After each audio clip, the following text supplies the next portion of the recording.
Gloire aux ancêtres, hein. Donc ici c'est Kwamou, hein. Donc pour ceux qui connaissent Kwamou, ils connaissent mon visage, hein. Donc moi j'essaie de garder un peu l'anonymat. Donc je viens parler un peu je viens parler, excusez-moi, de l'islam en Afrique, hein, et même en Europe au sein des communautés africaines.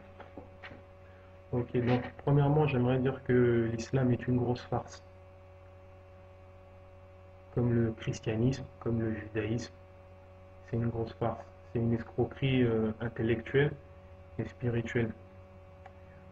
Pour la simple raison que les bases de cette religion ont été fondées par un homme qu'on appelle Saint Augustin. C'est un homme qui a vécu au temps de l'Empire romain, hein, donc il était pape, et cet homme était un Africain, donc un Africain noir, bien noir comme moi. Donc ce pape a écrit deux livres, donc, les initiés connaissent un peu, hein. Alors le premier livre c'est Confession, donc c'est l'histoire de sa vie. Et le deuxième livre qui a lourdement influencé le Coran s'appelle La Cité de Dieu. Donc pour toutes les personnes sérieuses qui savent de quoi elles parlent, elles savent que la Cité des Dieux a inspiré le Coran, beaucoup de la charia. Donc voilà. Donc l'islam est vraiment venu du hanifisme. Le hanifisme, c'est-à-dire des gens qui ne croyaient ni en Jésus, ni en Jéhovah, et qui ont étudié dans les temples d'Éthiopie le moyen de faire une nouvelle religion. Et donc cette religion est venue au jour, quoi. Donc ensuite, vu que l'Éthiopie dominait sur l'Arabie, quand l'Arabie a repris le dessus, bah, les manuscrits ont été récupérés et la religion de l'islam a été créée. Aussi simple que ça. Une religion qui a été créée à des fins politiques et non spirituelles. À aucun moment, jusqu'à aujourd'hui, que ce soit même dans les informations, dans la vie de tous les jours, même que ce soit dans la vie sociale des populations arabes ou musulmanes, à aucun moment il y a une trace de spiritualité. Tout simplement parce que cette religion est fausse et que les gens suivent leur vraie nature. Les gens suivent leur vraie nature et leur vraie nature est leur religion. C'est aussi simple que ça. La vraie nature d'un homme est sa religion. Pas ce qui est écrit dans un livre.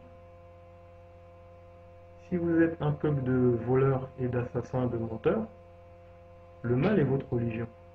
Vous pourrez avoir tous les livres que vous voulez, vouloir islamiser tout le monde, que ce soit des Africains ou des Européens comme vous avez fait euh, avec l'esclavage. Il faut savoir que les Arabes sont les premiers esclavagistes, hein, les Noirs purs et durs, hein, les premiers à avoir castré leurs semblables africains, les premiers à avoir castré des hommes, hein, les premiers à avoir mis des femmes dans des harems.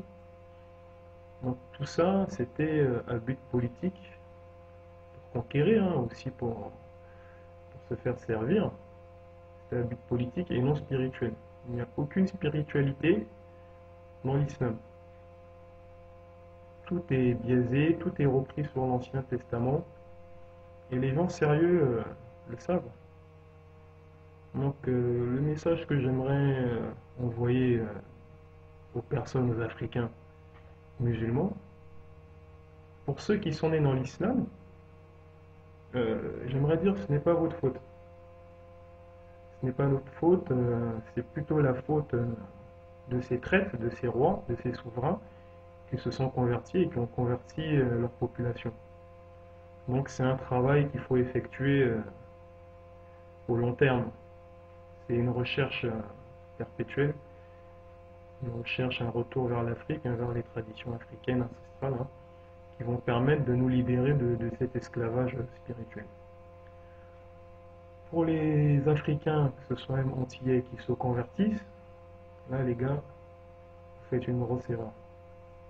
Parce que vous quittez un système esclavagiste pour entrer dans un système qui est pire. Vous quittez le christianisme ou le catholicisme ou le protestantisme pour entrer dans la pire des religions. Vraiment, la religion de l'islam, je crois que c'est avec le christ, bon, également, hein, Je crois que c'est vraiment la religion qui est la plus contre le noir. Tu ne peux pas être noir et être musulman, c'est un paradoxe. C'est vraiment très paradoxal, c'est dangereux, je trouve. Parce que la religion islamique, c'est la seule religion qui a réussi à subjuguer les Africains. C'est-à-dire que tous les Africains qui sont musulmans, au long terme, deviennent arabisés. Ils n'ont plus, euh, ils n'ont plus rien d'africain. La manière de parler, ça se voit avec les jeunes en banlieue, leur intonation, la manière dont ils posent leur voix, leur attitude, leur fréquentation, fréquentent beaucoup d'Arabes, ne fréquentent pas des Africains non musulmans comme eux, prennent la mentalité des Arabes, les vices. Donc c'est quelque chose qui est très dangereux. L'islamisation, en fait, c'est l'arabisation. Parce que la religion n'est qu'une extension de la tradition. Les gens qui disent que oui, la religion et la tradition, c'est différent, c'est des menteurs. Il n'y a aucune révélation, il n'y a eu aucun prophète, il n'y a eu aucun Jésus, aucun Abraham. Tout est fabriqué. C'est tout. Il faut utiliser un peu de bon sens. L'homme a fait Dieu à son image. D'accord? Et pas le contraire. L'homme fait Dieu à son image. Les Arabes ont fait un Dieu à leur image. Les Juifs ont fait un Dieu à leur image. Les Blancs ont fait un Dieu à leur image. Les Africains ont un Dieu à leur image. Donc, si tu deviens musulman, tu te convertis à l'islam, tu deviens ton ennemi. L'islam est l'ennemi de l'Afrique depuis toujours. Vous pouvez même vérifier au Soudan, où les populations soi-disant arabes, que je qualifierais plutôt de mulâtres, enfants d'arabes, mais pas vraiment arabes, ou en Mauritanie, des noirs avec du sang arabe, des métis d'arabes, génocide, assassinent des Africains de souche. Ça, c'est une conséquence de l'islam. Donc, islam et Afrique ne vont pas ensemble. Donc, je pense qu'il faut qu'on sorte de cette religion, de ces religions qui assassinent pour vivre, et que nous retournions à nos vraies traditions, que nous retournions à la sagesse africaine. Merci.